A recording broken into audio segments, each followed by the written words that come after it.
மேஷ ராசிக்கு அதாவது 2025 குரு பயிற்சி பலன் வந்து 12க்கும் அதாவது விரையாதிபதியாகவும் பாக்கியாதிபதியாகவும் உள்ள குரு பகவான் 3ல் போகிறார். 3ங்கிறது ஒரு மறைவான இடந்தாலும் முயற்சி ஸ்தானம் சகோதர ஸ்தானம், அதாவது விரயம் வந்தாலும் அது சுப விரயமாக என்னென்ன முயற்சிகள் எடுக்கிறாங்களோ அத்தனையும் முயற்சி வெற்றி பெறப்போது இந்த மேஷ ராசிக்கு. ஏன்னா விரையாதிபதியும் அவர் தான், பாக்கியாதிபதி அப்படிங்கிற இன்னொரு ஸ்தானத்துக்கு இருக்கிறதுனால கண்டிப்பாக அந்த பாக்கியத்துக்கு உள்ள முயற்சிகள் அத்தனையும் வெற்றி பெறும். அடுத்தது ரிஷப ராசிக்கு 11க்கும் 8க்கும் அதாவது லாபாதிபதியும் அவர் தான், அதே சமயம் 8 கூடிய கெட்ட ஸ்தானத்துக்கு உள்ளதும் இந்த குரு பகவான் தான். அவர் போய் 2 தனஸ்தானத்தில் போய் அமர்றார். தனஸ்தானத்தில் அமர்றது அதாவது லாபாதிபதி போய் 2ல் அமர்றது வந்து விசேஷம். அதே சமயம் 8 கூடிய 2ல் அமர்றதுனால திடீர் அதிர்ஷ்டம் கிடைக்கும். இருந்தாலும் பங்கு சந்தை லாட்ரி இதிலெல்லாம் முதலீடு செய்கிறதுல வந்து நல்ல யோசனை பண்ணி தான் செய்யணும். ஏன்னா சிலது வந்து சில தடங்கல்களை ஏற்படுத்தி பொருள் நஷ்டத்தையும் ஏற்படுத்தும். அதனால் எச்சரிக்கையாக இருக்கணும்.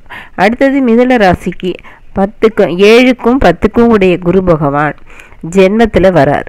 7ஆம் இடங்கிறது வந்து கலத்தரஸ்தானம், பொது ஜன தொடர்பு ஸ்தானம். அதனால் திருமணம் நடக்காதவங்களுக்கு திருமணம் நடக்கும்.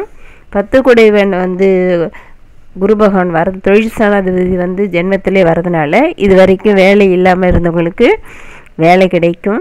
அதே சமயம் தொழிலில் விருத்தி இல்லாமல் இருந்தால் அதுவும் நன்றாக நடக்கும். அடுத்தது கடக ராசிக்கு 6க்கும் 9க்கும் உடைய குரு பகவான் 12ல் போய் மறைகிறார். அதாவது விரயஸ்தானத்தில் குரு பகவான் மறைகிறார். அதனால் பாக்கியாதிபதி அதாவது 6 குடையவன் மறைகிறதுனால நல்ல லாபந்தான். ஆனால் அதே சமயம் பாக்கியாதிபதி 12ல் மறைகிறார். அதனால் சில தடங்கல்கள் ஏற்படுத்தினாலும் சுப விரயங்களை ஏற்படுத்துவார் கடகராசிக்கு. சிம்ம ராசிக்கு 5க்கும் 8 குரு பகவான் 11ல் போய் அமர்றார். அதாவது குரு பகவான் வந்து சிம்ம ராசிக்கு 5க்கும் 8க்கும் உடைய பூரிய புண்ணியாதிபதியும் அவர் தான், அதே சமயம் 8 கூடையவன் அவரும். அதனால் 11ல் போய் மறைகிறதுனால விபரீத ராஜயோகம் ஏற்படும். ஆனால் எந்த பணத்தொகையில் எதுலேயும் எச்சரிக்கையாக இருக்கணும். அடுத்தது கன்னி ராசிக்கு 4க்கும் 7க்கும் உடைய குரு பகவான் 10ல் போய் அமர்றார். 10ல் அமர்றது வந்து 10ல் ஒரு பாவியாவது இருக்கணும் அப்படின்னு ஜோதிட சாஸ்திரம். அதில் சுபகிரகம் இருக்கிறாரு. அதே சமயம் 4க்கும் 7க்கும் உடையவர் இருக்கிறதுனால வீடு கட்டுறது எல்லாமே இது வரைக்கும் இருந்த தடங்கள்லாம் நீங்கள் உத்தியோக உயர்வு, சம்பள உயர்வு, பதவி உயர்வு எல்லாம் கிடைக்க போகுது. துலா ராசிக்கு 3க்கும் 6க்கும் உடைய குரு பகவான் 9ல் வர்றார். 3ங்கிறது முயற்சி ஸ்தானம், 6ங்கிறது ருண ரோக சத்துரு ஸ்தானம். அதனால் இது வரைக்கும் உடம்பு சரியில்லைந்தாங்களாம் ரெண்டாகும். அதே சமயம் 3 கூடிய முயற்சிகள் எல்லாமே பாக்கியஸ்தானத்தில் அமர்றதுனால எல்லாமே நடக்கும். அடுத்தது விருச்சிக ராசிக்கு 2க்கும் 5க்கும் தனாதிபதியும் அவர் தான், பூர்வ புண்ணியாதிபதியும் அவர் தான். அவர் போய் 8ல் மறையிறது சில நெருக்கடிகளை கொடுக்கும். எதற்கும் எச்சரிக்கையாக இருக்கணும். அடுத்தது தனுசு ராசிக்கு 4க்கும் 7க்கும் அதாவது ராசிநாதனும் அவர் தான், 4 கூடையவரதும் அவர் தான். அவர் போய் 7ல் போய் அமர்றது வந்து தனுசு மிகப்பெரிய யோகம்.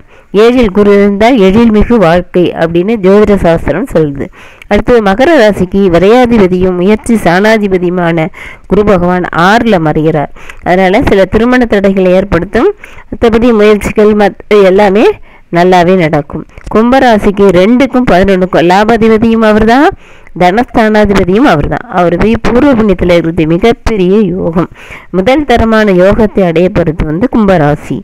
மீன ராசிக்கு அடுத்தது மீன ராசிக்கு வந்து ராசி அதிபதியும் அவர் தான், அதே சமயம் 10 கூடையவரும் அவர் தான். 4ல் போய் அமர்றது வீடு கட்டுறதுக்கான இது, கல்வி தடை எல்லாமே நீங்கி, திருமண தடை நீங்கி, குழந்தை பேர் அத்தனையும் கிடைக்க போகுது மீன ராசிக்கு. 7 சனி ஆரம்பித்தாலும் ராசிநாதனும் அவரே தான், 4 கூடையவரும் அவரே தான். அதனால் மிகப்பெரிய யோகங்களையும் மிகப்பெரிய வெற்றிகளையும் அடைய போகிறது மீனராசி. இது மாதிரி இந்த 2025 ஒவ்வொருத்தருக்கும் ஒவ்வொன்று. ஆனால் வந்து பொதுவாக காலபுருஷத்துக்கு 12ஆம் இடத்துல அமர்ந்து சுபகிரகம் அமர்ந்தாலே அந்த எல்லாருக்கும் எவ்வளோ பெரிய கஷ்டம் இருந்தாலும் நீங்கி வெற்றியை தான் கொடுக்கும், அவ்வளோ கஷ்டத்தெல்லாம் கொடுக்காது. ஏன்னா குரு வந்து சுபகிரகம், அதுவும் அமர்ந்திருக்கிற இடம் வந்து உங்களுக்கு காலபுருஷ தத்துவத்துக்கு 3ஆம் இடத்துல, இப்போ 2ஆம் இடத்துல இருக்கார், அடுத்தது 3ஆம் இடத்துக்கு வரப்போகிறார். அதனால் மிகப்பெரிய யோகங்களை எல்லாம் பொதுவாக எல்லாருக்குமே நன்மையே செய்வார் வந்து இந்த குரு பகவான். அதனால் யாரும்